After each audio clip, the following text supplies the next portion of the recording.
Dando início à sessão do plenário do Tribunal Regional Eleitoral do Rio Grande do Sul, inicio saudando os eminentes colegas, o desembargador Francisco José Mendes, nosso vice-presidente e corregedor, desembargador Silvio Ronaldo Moraes, desembargador Gerson Fischmann, desembargador federal Thompson Flores, desembargadores Amadeu Butelli e Oyama de Moraes, o estimado Dr. Flávio Venzon, da Procuradoria Regional Eleitoral, Dr. Rogério Vargas, e, em nome de quem estendo a saudação a todos os funcionários da casa. Uma saudação muito especial àqueles que nos assistem. Não? E dando início aos julgamentos, o primeiro é um pedido vista do desembargador Oyama, o recurso 0600-46477, procedente de Rio dos Índios, relatoria do desembargador Silvio, já votaram o relator e o desembargador Thompson. Desembargador Oyama. Senhor presidente, eminentes colegas, a minha saudação ao doutor Fábio Venzon, doutor Rogério Vargas, em nome de quem eu saúdo todos os funcionários da Corte. Presidente, em que pese o brilhantismo do voto lançado pelo desembargador Silvio, eu vou ousar discordar da conclusão dele que determina o afastamento do recolhimento dos valores ao Tesouro Nacional, como estabelecido na sentença. Não há dúvida nesses autos aqui que houve o descumprimento do artigo 38 da Resolução 23607 de 2019. Os três cheques que são objeto do recurso e da discussão não estavam cruzados. Quanto a isso, a prova dos autos é bem clara. E o que importa discutir aqui é que, com brilhantismo, o relator trouxe a nova posição do TSE em contraponto ao entendimento até aqui adotado por nós aqui do TRE. Entendíamos nós aqui, e entendemos ainda, porque não houve modificação, a modificação está sendo proposta a partir de agora, que o simples descumprimento do artigo 38 levava, por si só, a necessidade de recolhimento dos valores ao Tesouro Nacional. Muito bem. Como o desembargador Silvio muito bem apontou no voto dele, a jurisprudência do TSE está em sentido contrário e colide com a nossa jurisprudência. Eu destaco que o voto prolatado pelo eminente relator traz com brilhantismo a atual posição jurisprudencial fixada pelo TSE em casos análogos e que colide com o entendimento consolidado nesta Corte, no sentido de que o descumprimento das regras do artigo 38 já citado, notadamente o pagamento através de cheques ao portador sem cruzamento, leva à determinação de recolhimento dos valores ao Tesouro Nacional. A atual jurisprudência do TSE estabelece, em síntese, que a devolução de valores oriundos de recursos públicos ao Tesouro Nacional somente é cabível nas hipóteses de ausência de comprovação da utilização dos recursos ou utilização indevida, como estabelecido no parágrafo 1º do artigo 79 da já citada resolução. Assim, diante da recente jurisprudência do TSE, não subsistiria o comando sentencial, que está alinhado com o anterior entendimento desta Corte, ou seja, que o descumprimento das regras do artigo 38 da resolução em comento conduz à determinação de recolhimento dos valores ao Tesouro Nacional sem necessidade de outras provas. Aí eu digo que, estando a sentença em descompasso com a mais recente jurisprudência do TSE, haveria de ser afastada a sanção nela prevista, o recolhimento dos valores ao Tesouro. Todavia, neste caso, eu entendo que a prova dos autos leva, por fundamento diverso, à manutenção da sentença, no que se refere ao objeto deste recurso. O objeto do recurso é exclusivamente o recolhimento ou não dos valores ao Tesouro Nacional. E aqui eu trago que o quadro traçado pelo eminente relator, que reproduz tabela da unidade técnica, estabelece que os cheques foram emitidos para pagamento de Diego, Urdes e Preußer e Filho, os 3 cheques que estão em discussão. Só que a análise da microfilmagem dos cheques estabelece que os beneficiários das cártulas foram Robson Kosteklis, Anderson Sarmento e Rafaela Barreto, pessoas estranhas aos fornecedores identificados e que forneceram as notas fiscais. Aqui eu digo, os fornecedores das notas fiscais deram declarações tendentes a estabelecer vinculação com o Robson, com o Anderson e com a Rafaela, que foram quem sacaram os cheques. E eu entendo que essa vinculação não resta provada.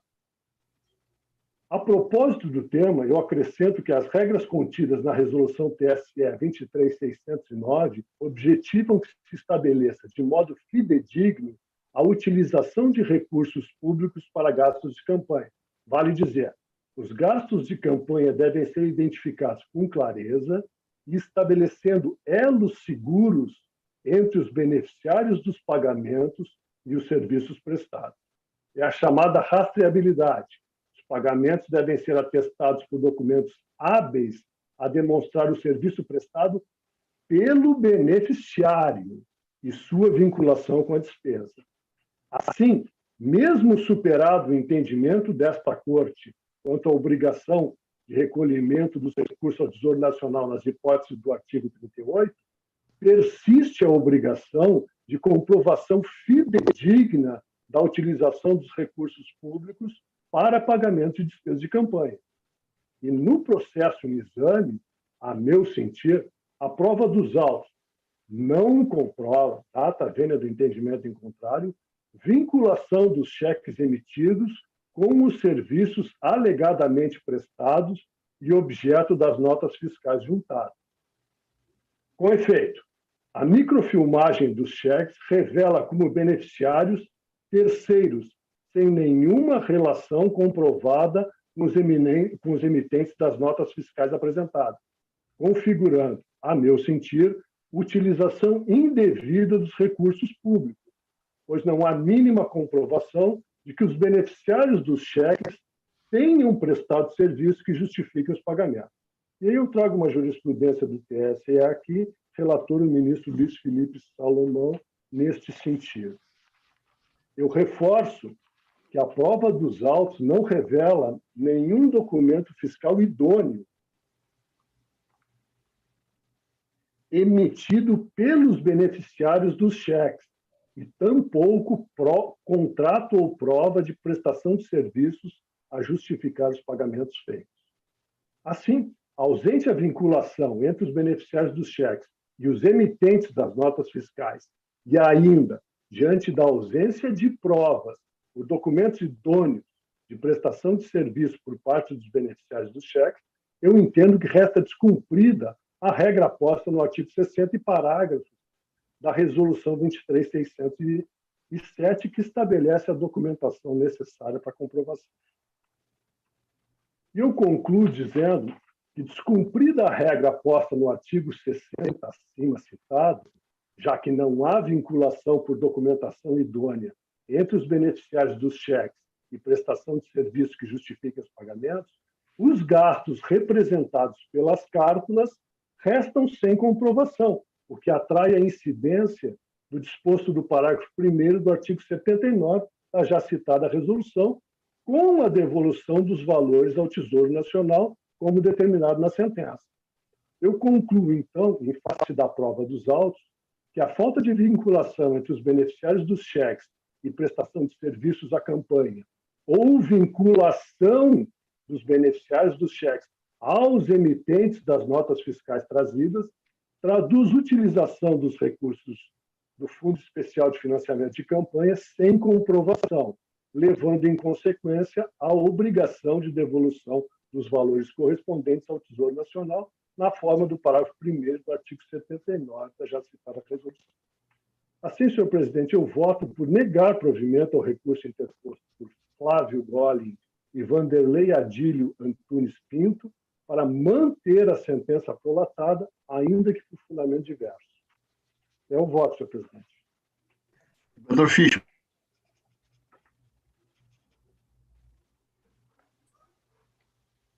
Senhor presidente, em seu nome, saúdo todos os integrantes da Corte, uma saudação especial também ao eminente Dr. Fábio Wenzon, procurador regional eleitoral, Dr. Rogério Vargas, em nome de quem saúdo todos os servidores da Casa, e aqueles que nos assistem e nos ouvem pelo canal do YouTube. Eu estou, senhor presidente, até fiz uma declaração de voto e gostaria de expô-la rapidamente, embora não tenha podido colocar no sistema a tempo, mas adiantando e pedindo redobradas vênias ao ilustre relator, que fez uma aquilatada análise da prova e concluiu com judiciosos argumentos por afastar o recolhimento.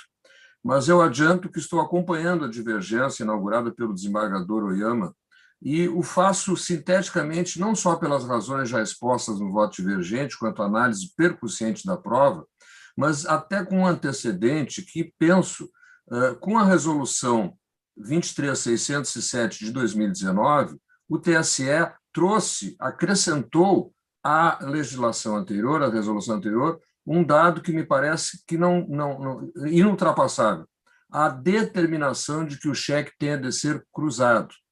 Portanto, se nós ultrapassarmos isso, e sobre isso não há, até onde pude observar, no momento, alguma definição do TSE, porque a jurisprudência do TSE ela ainda é anterior à exigência do cheque cruzado, onde se havia, na resolução anterior, o cheque nominal.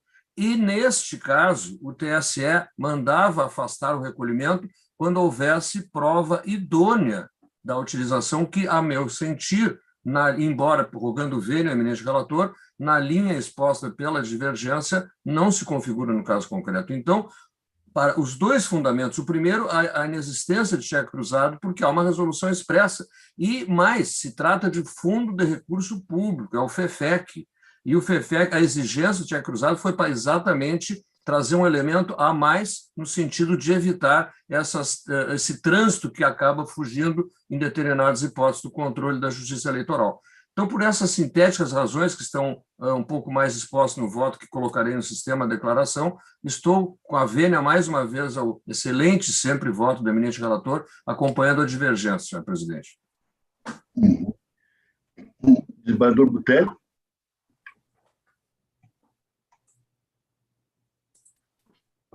Senhor presidente, na pessoa de Vossa Excelência, eu saúdo os demais integrantes da Corte, uma saudação ao Dr. Fábio Wenzon, procurador regional eleitoral, Dr. Rogério Vargas, que secretaria a sessão, em nome de quem saúdo todos os servidores deste regional eleitoral. Uma saudação também à nossa assistência. Senhor presidente, já há algumas semanas, podemos dizer, que essa questão estava sendo tratada pelo desembargador Silvio, inclusive repassando projetos de voto, provocando essa rediscussão com relação à exigência ou não de cheques cruzados no pagamento de despesas de campanha, especialmente com fundos de natureza pública. Ciente dessa divergência da jurisprudência do regional aqui do Rio Grande do Sul com a nova orientação do TSE, e também tendo em conta essa a data da jurisprudência ser anterior à resolução de 2019, como bem apontado pelo desembargador Gerson, eu, inclusive, retirei alguns processos que estavam pautados, que diziam respeito também a esse mesmo assunto, especificamente de pagamentos com cheque, de forma diversa daquela estabelecida na resolução. Devo dizer que comungo do entendimento que a questão analisada sob a ótica do real emprego da verba pública, né, sobre análise de eventual ocorrência de malversação dessas verbas, deva prevalecer sobre a forma de pagamento pura e simples.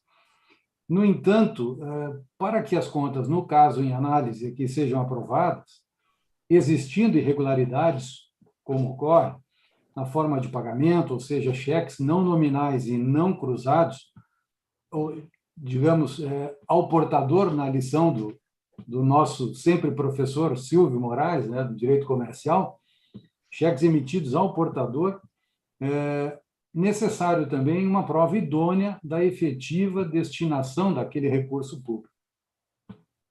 É certo que as notas fiscais regularmente emitidas possuem um grande valor probatório, gerador de um forte indício de origem dessa despesa. Contudo, quando o cheque não nominal e não cruzado emitido para o seu pagamento é descontado por terceiro, necessários outros elementos de prova para corroborar a efetiva contratação do gasto e a correta aplicação da verba pública. Para tanto, tenho que as declarações dos fornecedores acostadas aos autos, por unilaterais, não se prestam ao propósito. A prova, no caso, apresenta-se incompleta, visto que, conforme pontuado pelo desembargador Oyama, recém, não houve comprovação do motivo daquele proceder, bem como do vínculo entre o fornecedor e aquelas pessoas que realizaram o saque no caixa do banco, aqui no caso Banrisul.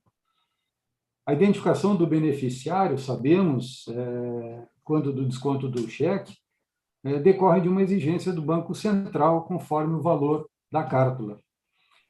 No caso aqui em análise, a conta corrente aberta junto ao Banrisul, agência Nonoai, para o recebimento do Fundo Especial de Financiamento de Campanha, tomou o número 0689430.0-7.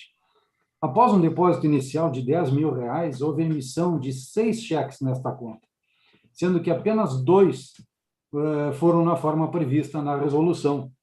Os de números 3, de valor ínfimo, R$ 243,38, e o de número 4, de R$ 1.039,62, constando do extrato para depósito. Não era cheque por caixa e tampouco cheque compensado. Cheque para depósito. Não compreendi essa indicação. Nos outros 4 pagamentos, cheques emitidos por caixa, a saber, cheque número 1, R$ 1.060, para pagamento a dona Lourdes Terezinha Bigolin, confecção de bandeiras para a campanha, que teve como beneficiário Anderson Sarmento. O cheque número 5, de R$ 1.000, pagamento do contador da empresa Preusler e Filho,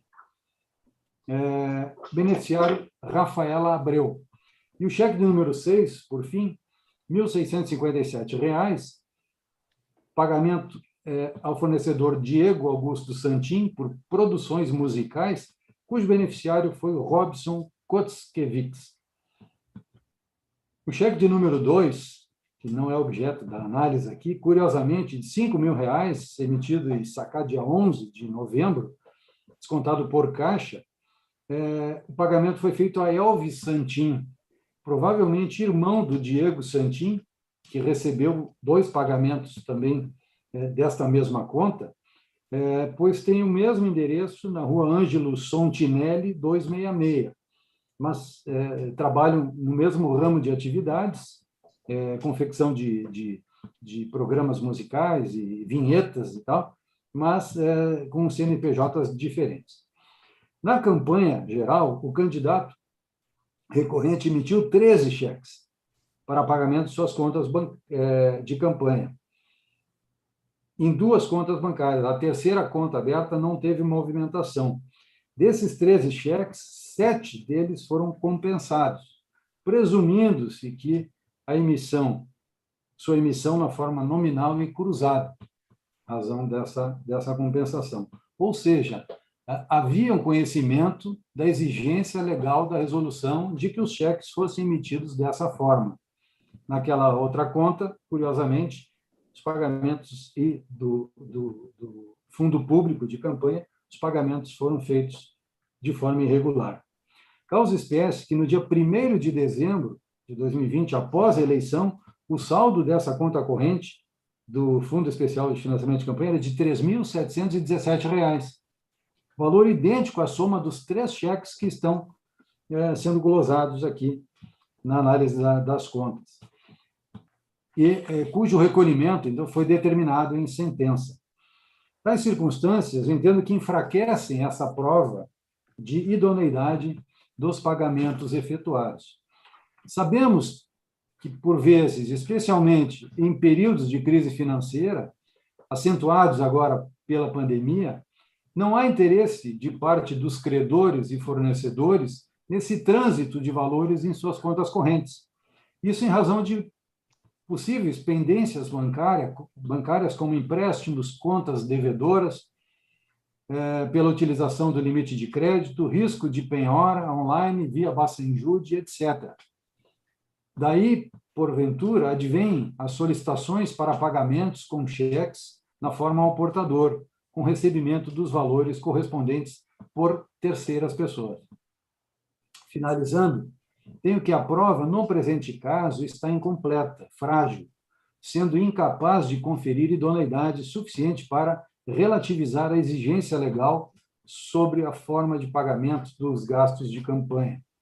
Por isso, necessário, entendo, o exame caso a caso, com suas circunstâncias para verificação dessa idoneidade da prova na aplicação dos recursos de campanha, especialmente daqueles de natureza pública.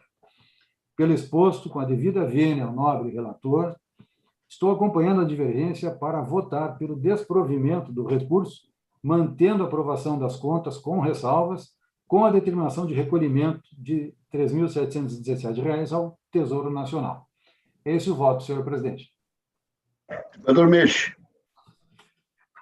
Eminente presidente, eminentes colegas, ilustre procurador regional eleitoral, doutor Fábio Veizon, doutor Rogério Vargas, ilustres advogados presentes, servidores e servidoras.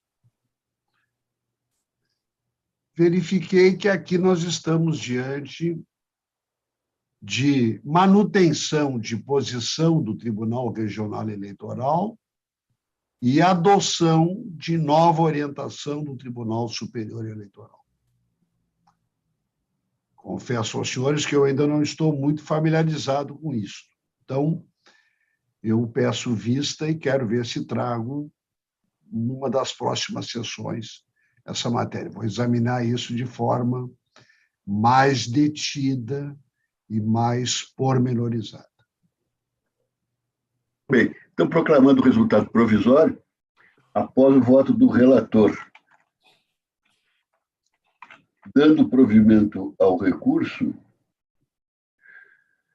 afastando a determinação de recolhimento ao Tesouro Nacional, no que foi acompanhado pelo desembargador Thompson Flores, e os votos divergentes dos desembargadores Oyama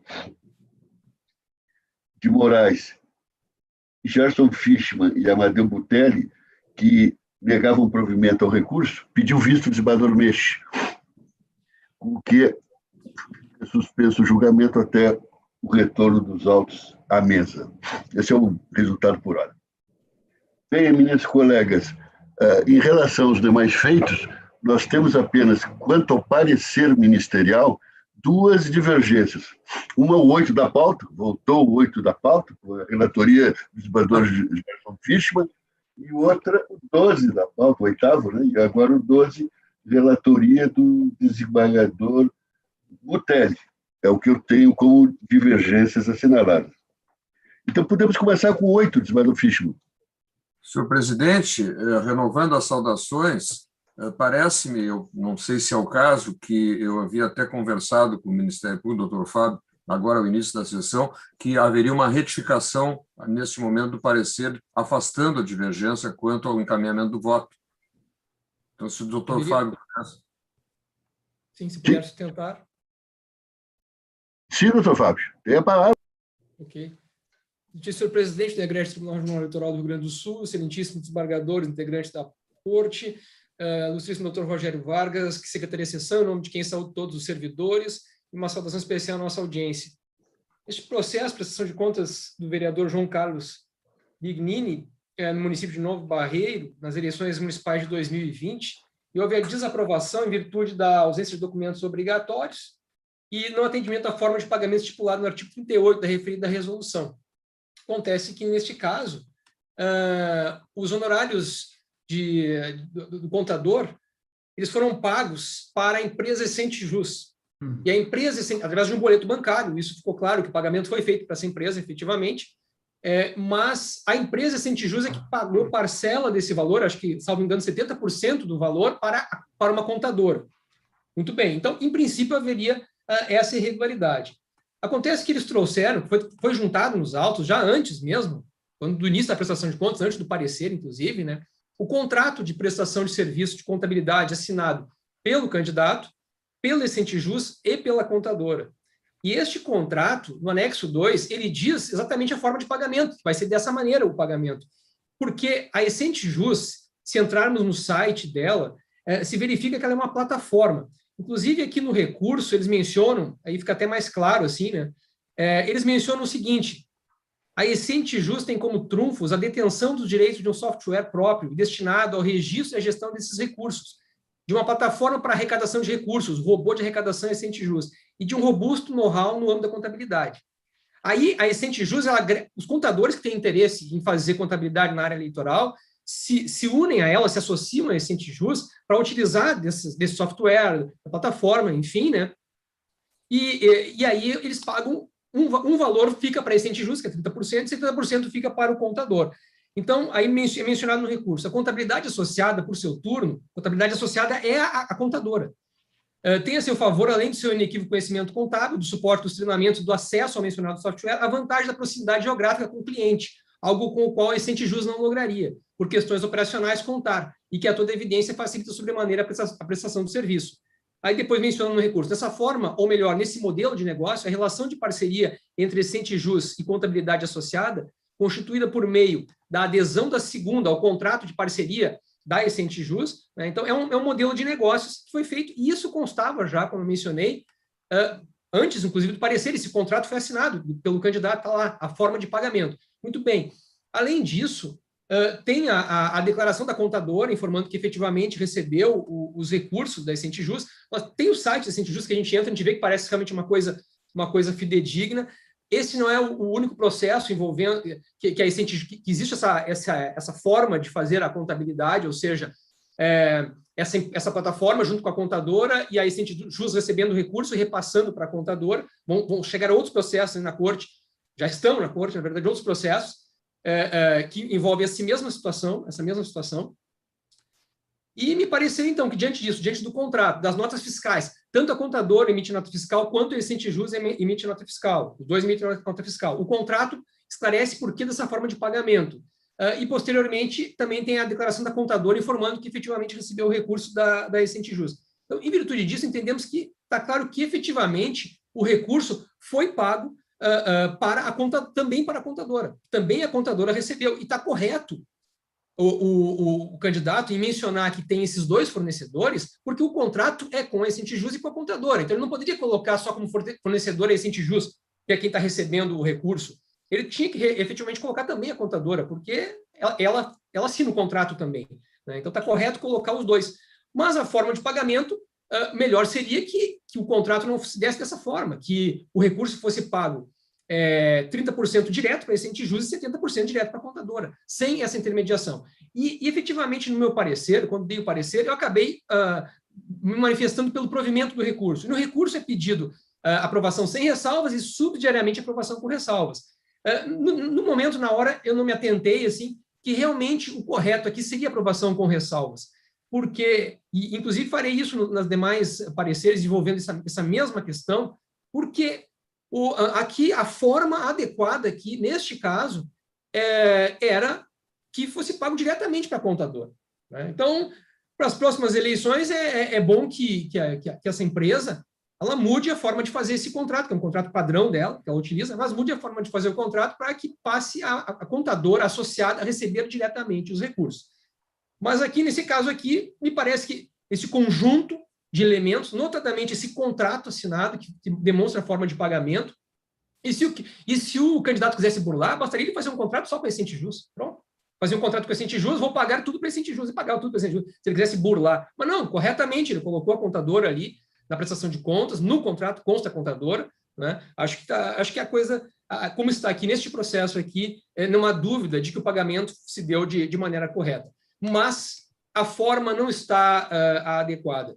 E aqui, assim, eu não comparo esse processo com aqueles outros que estão sendo discutidos, com aquele anterior que foi discutido, ou outros, em que nós estamos tratando de uma declaração que é trazida depois. Aqui nós estamos falando de um contrato anterior ao próprio parecer, onde está clara a forma de pagamento, né? Então, não se tentou esconder nada e nem se tenta esclarecer depois que a coisa é verificada, que o problema é verificado, com uma declaração unilateral, enfim. Aqui eu acho que nós temos uma prova bem mais robusta nesse sentido e pode atestar efetivamente que o pagamento foi feito corretamente. Mas existe essa falha que violou, de certa forma, o artigo 38 da resolução, razão pela qual estamos retificando o parecer para conhecimento e provimento parcial do recurso para aprovação com ressalvas. Desembargador Gerson.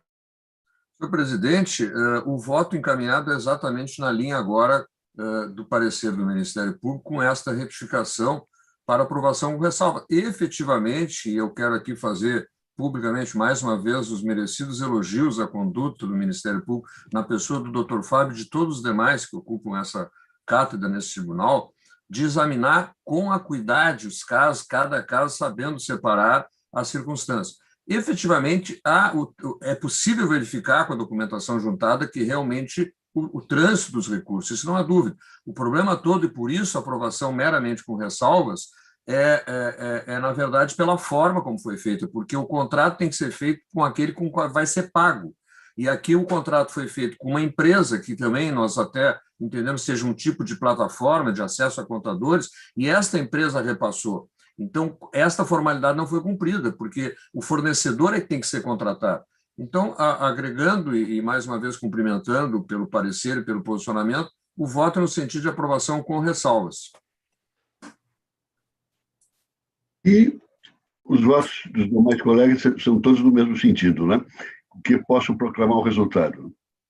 Então, proclamando o resultado do recurso 0600-644-03, de Nova Barreiro, a unanimidade deram parcial provimento ao recurso para aprovar com ressalvas as contas. E a outra divergência que há em relação ao parecer ministerial é o 12 da pauta, também prestação de contas, recurso 0600-327-86, do Alegrete, relatoria do desembargador Henrique Amadeu Butelli. Não sei se não é a mesma divergência. É pequena. Não. O doutor Fábio, inclusive, já fez uma retificação no parecer em relação ao preliminar de nulidade, né, e depois manteve pelo desprovimento do recurso. Acontece que eu estou conhecendo do recurso sem analisar, porque junto com o recurso o candidato encaminhou uma declaração retificadora, né, de contas, mas que não foi apreciada, até por não ferir o duplo grau de jurisdição. No entanto, a assessoria técnica ela entendeu que os extratos eletrônicos bancários juntados com a prestação de contas originária não comprometem, os registros lá constantes, né, não comprometem a transparência e a confiabilidade dessas contas.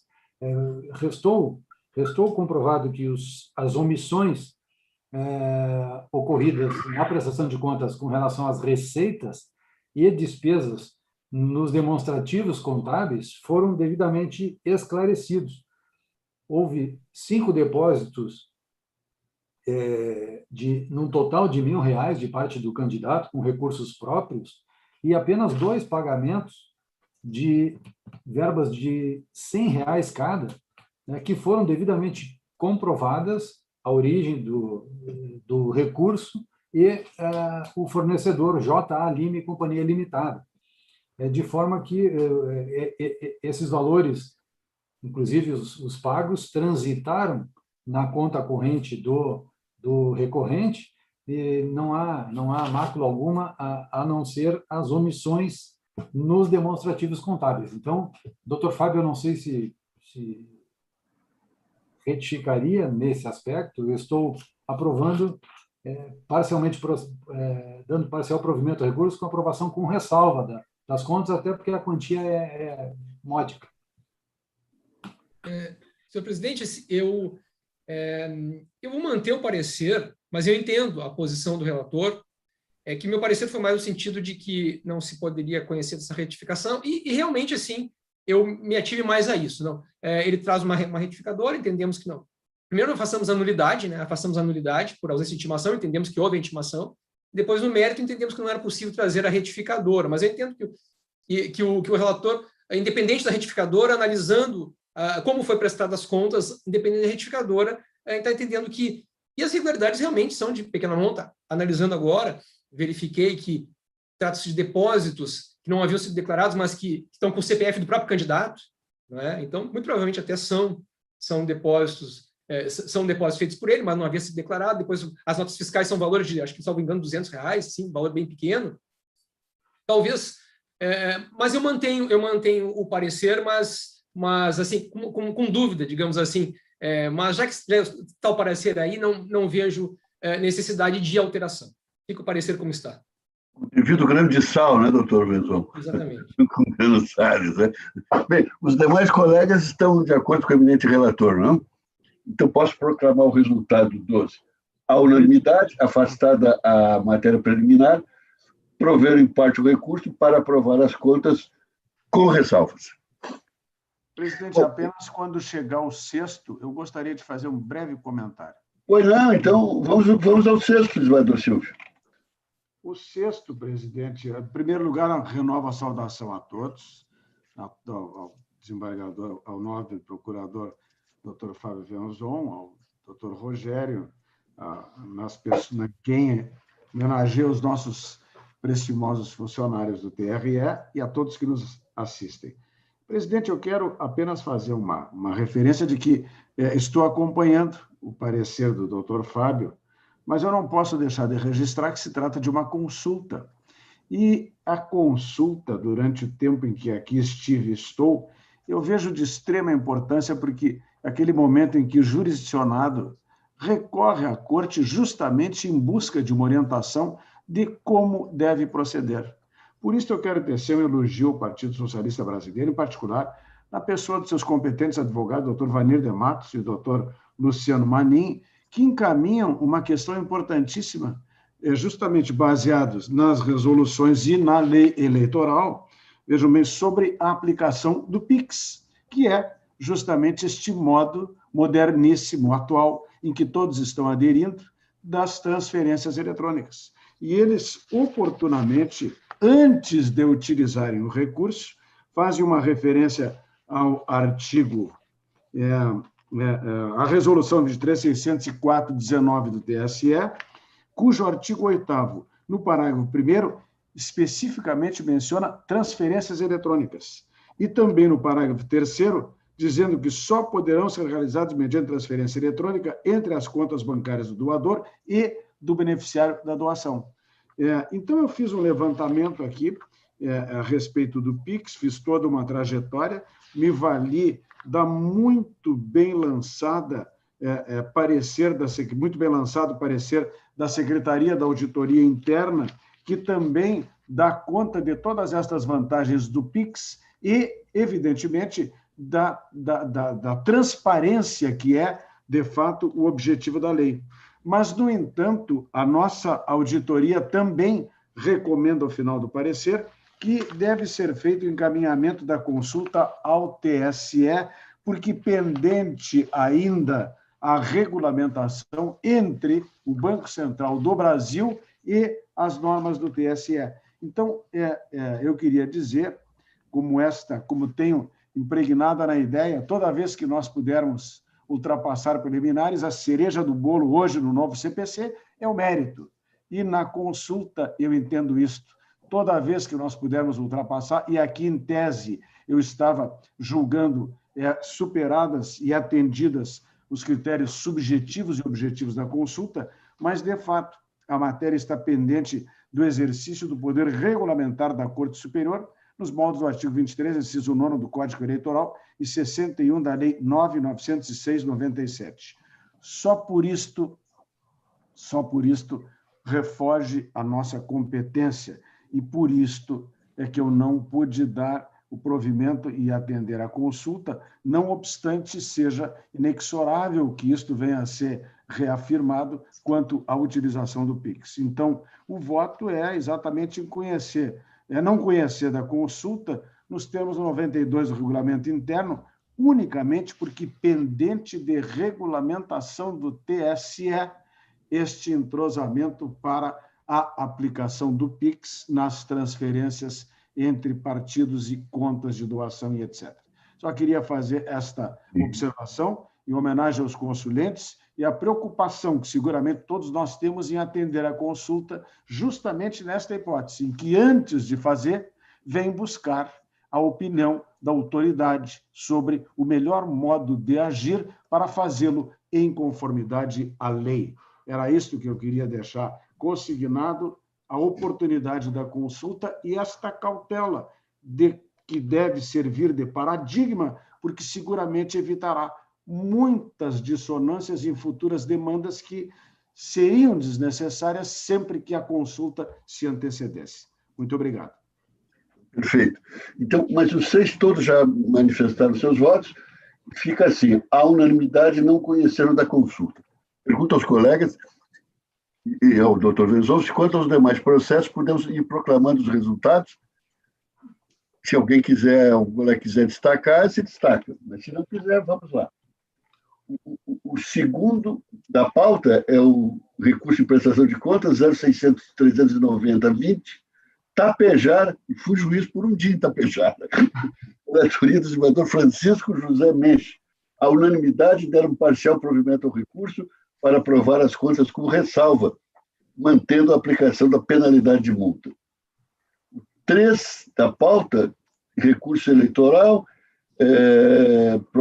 pesquisa eleitoral, propaganda, etc., 0600-501-04, também de Tapejar, relatoria do desembargador Francisco José Menche, a unanimidade negaram provimento ao recurso.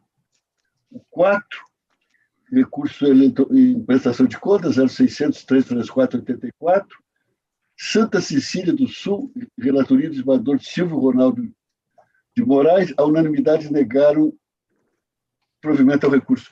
Na sessão passada, nós tivemos 2 de Santa Cecília, né? Não sei se também foram com o desembargador Silvio.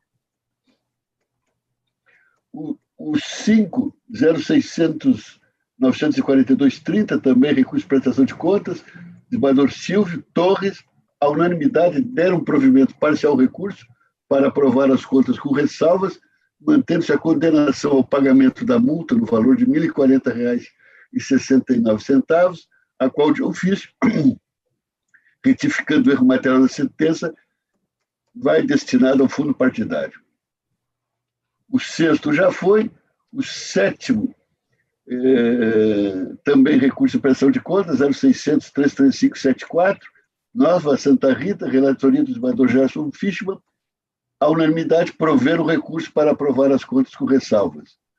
O 8º já foi, o 9º também recurso de prestação de contas, 0600-326-10, Charrua, relatoria do desembargador Fischmann, embaixo de declaração. A unanimidade rejeitar os embargos de declaração.